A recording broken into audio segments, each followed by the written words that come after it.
जय हिंद स्टूडेंट्स, आज का आपका चैप्टर शब्द विचार का भाग 2 हम स्टार्ट करते हैं। तो इससे पहले आपको मैं पहले का बताते हैं कि आपने उस दिन भाग 1 में क्या क्या सीखा था। तो भाग 1 में आपने सार्थक और निरर्थक शब्द सब सार्थक ही होते हैं, परंतु कुछ शब्द अपना अलग से कोई अर्थ नहीं रखते हैं। वे किसी शब्द के साथ जोड़ा बनाकर प्रयुक्त होते हैं, अलग से उनका कोई मतलब नहीं होता है, जैसे चाय वाय में वाय शब्द। तो इस तरीके से निरर्थक शब्द जो होता है वो कोई शब्द नहीं होता है, क्योंकि उसका कोई अर्थ नहीं है। तो आपको मैंने बताए थे कि शब्द के कितने भेद होते हैं, सार्थक और निरर्थक। तो सार्थक शब्द के भेद थे स्रोत के आधार पर, रचना के आधार पर, प्रयोग के आधार पर और अर्थ के आधार पर। तो स्रोत के आधार पर आपने शब्द भेद पढ़े थे, जिसमें कि तत्सम, तद्भव, देशज और विदेशज। स्रोत का क्या मतलब क्या होता है, जो किसी भाषा से जन्मे हो। तो आपको तत्सम पता है कि तत्सम क्या था, जो संस्कृत से लिया गया है, तद्भव जो संस्कृत का हिंदी में लिया गया है, और जो देशज है वो देशी भाषा के शब्द है, और विदेशज जो कई भाषाओं से आते हैं। अब आगे देखेंगे रचना के आधार पर शब्द भेद। तो रचना के आधार पर शब्द भेद, शब्द कैसे बने। रचना के आधार पर शब्द के 3 प्रकार हैं, ये यौगिक, ऋण और योग ऋण। यहाँ आप देखेंगे यौगिक, ऋण और योग ऋण शब्द। तो ये कैसे बनते हैं। योग ऋण, ऋण शब्द होता है जैसे जो शब्द हिंदी भाषा में शुरू से किसी विशेष अर्थ के लिए प्रयुक्त होने लगे हैं और टुकड़े करने पर जिनका कोई भी अर्थ नहीं निकलता है, वे ऋण शब्द कहलाते हैं। जैसे गधा, घोड़ा, कुत्ता, आज, कल, यहाँ, वहाँ, तब, घर, पेड़। तो इनके टुकड़े करने पर शब्दों के कोई अर्थ नहीं निकलते हैं। जैसे आपने गधा को अगर अलग कर दिया है तो ग अलग हो जाएगा, और ध और प्लस आ अलग हो जाएगा। तो ध और आ मिला के भी कोई शब्द नहीं बनता है, और ग अलग कर देंगे तो भी कोई शब्द नहीं बनता, यानी कि ये वर्ण हो जाते हैं। फिर तो वर्णों का तो कोई अर्थ होता नहीं है, उनको हम जब तक शब्द बनाते हैं तभी उसका अर्थ निकलता है।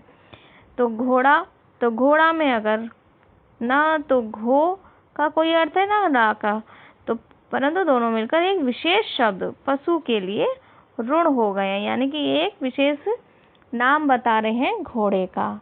कुत्ता, आज, कल, यहाँ, वहाँ।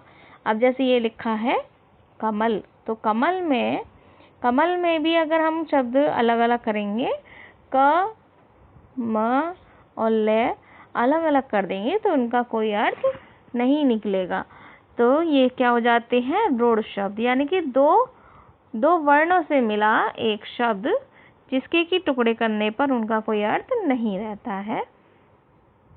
नंबर 2 है यौगिक शब्द। अब यहाँ देखिए एक विशेष बात है, 2 अथवा 2 से अधिक सार्थक शब्दों और शब्दांशों के योग से बनने वाले शब्द यौगिक शब्द कहलाते हैं। जैसे नील प्लस कमल, नील कमल। तो नील कमल का मतलब है नीला है जो कमल, नीला कमल।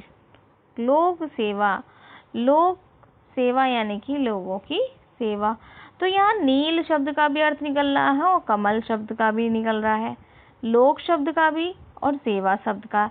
तो जहाँ पर 2 शब्दों को अलग अलग करने पर भी उनका अर्थ निकले तो वो क्या कहलाता है, यौगिक शब्द।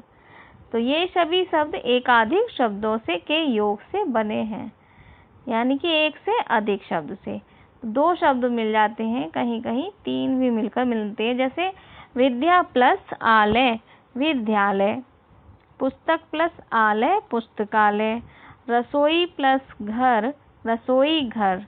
तो इन्हीं को जब हम अलग अलग करके मिला देते हैं तो वो क्या कहलाता है, संधि भी कहलाता है। इन शब्दों का मेल क्या कहलाता है, संधि भी कहलाता है। तो वही सभी संधि जो होती है वो यौगिक शब्द बन जाता है, यौगिक यानी कि 2 शब्दों के योग से बना। अब देखेंगे योग ऋण। योग ऋण शब्द क्या है, जो यौगिक शब्द विशेष अर्थ में प्रयोग होते हैं वो योग ऋण कहलाते हैं। अब यहाँ देखिए यौगिक शब्द जैसे विशेष अर्थ में प्रयुक्त होते हैं। गुलाब जामुन का सामान्य अर्थ है गुलाब और जामुन। लेकिन गुलाब जामुन क्या है, एक मिठाई का नाम है, तो वो क्या हो गया, योग रूढ़ शब्द बन गया। क्योंकि यहाँ गुलाब जामुन, गुलाब को भी आप पहचानते हैं कि वो अलग अर्थ में है, और जामुन में भी, जामुन आपको पता है एक फल है, तो आप क्या इसको मिला के बना रहे हैं, एक गुलाब जामुन यानी कि मिठाई का नाम बता रहा है। यहाँ पे पता चल रहा है। अब हिमालय, हिम प्लस आलय, हिम प्लस आलय का मतलब क्या होता है कि वो बर्फ का घर।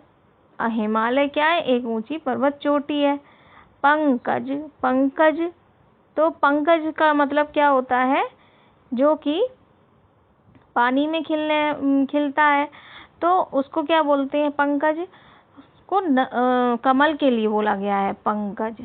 एक दंत, जिसका को एक दंत हो, एक दंत किसका है, गणेश जी का। नीलकंठ, नीला है जिसका कंठ, किसका नीला कंठ है, शिव जी का। तो यहाँ पर योग रूढ़ का जो प्रयोग हो रहा है वो किसी विशेष अर्थ के लिए होता है। अब जैसे यहाँ ये एक दंत और नीलकंठ किसके लिए यूज हो रहे हैं, भगवान के लिए। एक दंत माने गणेश जी और नीलकंठ माने शिव जी। और पंकज आपको पता है कि कमल का पर्यायवाची है। हिमालय किसका है, हिमालय है हिमालय पर्वत का। तो पर्वत और ये हिमालय जो है ये योग रूढ़ शब्द हैं। इनको जैसे चार पाई होता है, तो चार हैं जिसके पैर, तो वो क्या है, चार पाई। उसको हम चार अलग कर दें और पाई अलग कर दें तो ये यौगिक शब्द भी बन जाता है, चार पाई। आगे देखते हैं, प्रयोग के आधार पर शब्द भेद। प्रयोग के आधार पर शब्द भेद क्या है, वाक्य में प्रयोग करते समय कुछ शब्द अपना रूप बदल देते हैं और कुछ कभी भी परिवर्तित नहीं होते हैं। इस आधार पर हम शब्दों को दो भागों में बांट सकते हैं। नंबर 1 है विकारी, नंबर 2 अविकारी। तो विकारी शब्द कौन से होते हैं, ये शब्द लिंग, वचन, कारक और काल के कारण अपना रूप बदल देते हैं। जैसे लड़का का लड़के, लड़कियां का लड़कों, लड़कियां, मतलब कि हम इनको लिंग वचन के हिसाब से भी बदल सकते हैं। तो लड़का जो है बहुवचन में बदल गया लड़के, और लड़कियां का क्या बन गया, लड़कों, स्त्रीलिंग में हमने इसको बदल दिया है। तो ये विकारी शब्द होते हैं जो कि बदले जा सकते हैं। संज्ञा, सर्वनाम, विशेषण और क्रिया शब्द आते हैं। विकारी शब्द में ये सभी शब्द आ जाते हैं, संज्ञा, सर्वनाम, विशेषण और क्रिया, इनको हम बदल सकते हैं। अविकारी शब्द कौन से होते हैं, ये शब्द लिंग, वचन, कारक और काल के कारण अपना रूप नहीं बदलते, ये सदैव एक रूप में ही रहते हैं। जैसे धीरे धीरे, आगे पीछे, वाह आदि। तो इसमें क्या है कि अविकारी शब्दों के अंतर्गत क्रिया विशेषण, संबंध बोधक, समुच्चय बोधक, विस्मयादि बोधक और निपात शब्द आते हैं। तो क्रिया विशेषण जानते हैं आप, धीरे धीरे, ऊपर नीचे, अंदर बाहर, ये शब्द होते हैं। संबंध बोधक कौन से होते हैं, का, की, के। और समुच्चय बोधक जिसमें कि आपको जो कि, इसलिए और क्योंकि, ये शब्द आते हैं। ये शब्द किसी भी वाक्य में बदले नहीं जाते हैं। विस्मयादि बोधक शब्द वाह, आह, ये शब्द होते हैं। निपात में होते हैं ही, केवल, भी। तो ये शब्द किसी भी वाक्य में हम नहीं बदल सकते हैं, क्योंकि ये संज्ञा, सर्वनाम, विशेषण या क्रिया नहीं होते हैं। तो अर्थ के आधार पर शब्द के भेद देखते हैं। अर्थ की दृष्टि से शब्दों के प्रमुख 4 भेद हैं। जैसे एकार्थी शब्द, एकार्थी जिसका केवल एक अर्थ हो, जैसे कुर्सी। तो यहाँ पर एकार्थी शब्द है कुर्सी, तो एक शब्द होता है जिसका। अब अनेकार्थी, नंबर 2 क्या है, अनेकार्थी। ये शब्द जैसे एक से अधिक अर्थ होते हैं। तो पत्र, पत्र का मतलब क्या होता है, पत्ता भी होता है और चिट्ठी भी होता है। तो अनेकार्थी है, यहाँ पर एक ही शब्द के 2 अर्थ दिखा रहे हैं। पर्यायवाची, ये शब्द समान अर्थ रखते हैं। जैसे चंद्रमा, चंद्रमा का क्या है, ये चांद, चंद्रमा, और ये निराकार, तो जिसका कोई आकार ना हो, या निशाकार लिखा है, ये निशाकार हो सकता है। फिर है विलोम शब्द। विलोम शब्द शब्दों के जोड़े एक दूसरे से उल्टा रखते हैं, जैसे दिन, रात, सुख और दुख। तो ये अर्थ के आधार पर शब्द के भेद हैं। इसके बाद है शब्द और पद।